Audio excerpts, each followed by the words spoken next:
Meeting Austerlitz, Part 1, in memoriam W.G. Sebald. The cold set down with frozen fingers. Cars were iced up. The pavements were treacherous. Boys in T-shirts drifted through doors of bars in quiet market towns. The shops were a chorus of seasonal favourites, everyone the same. We were jollying ourselves up for Christmas without much money and no sense of shame, because this was a time for giving and for joy.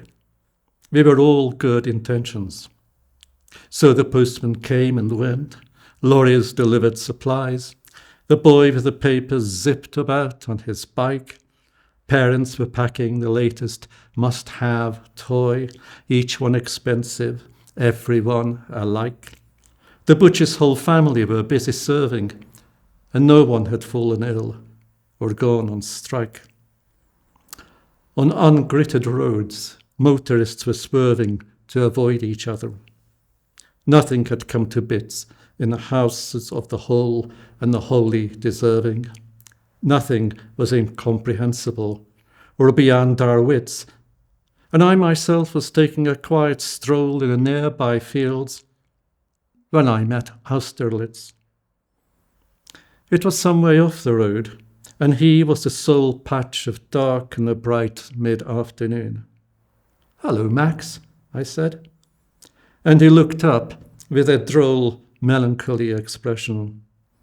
There was the faintest moon visible in the sky. "Both day and night," he grinned. "It'll be dusk pretty soon. In Lalarook, if I remember right, I've not read Thomas More for several years, there's a veiled prophet, Hakim, who radiates light and draws the moon from a well. When it appears, it eclipses the real moon.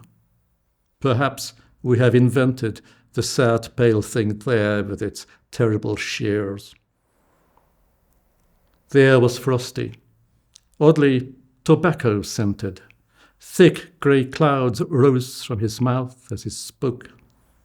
I could not be certain whether the wisps that entered my mouth were frozen breath or cigarette smoke. Everything had a double, or existed in some version of itself, wrapped in a winter cloak. It was as if an enormous window had misted. Austerlitz was looking across the field. Beyond the window there were buildings twisted into macabre shapes. Some creature squealed in the distance.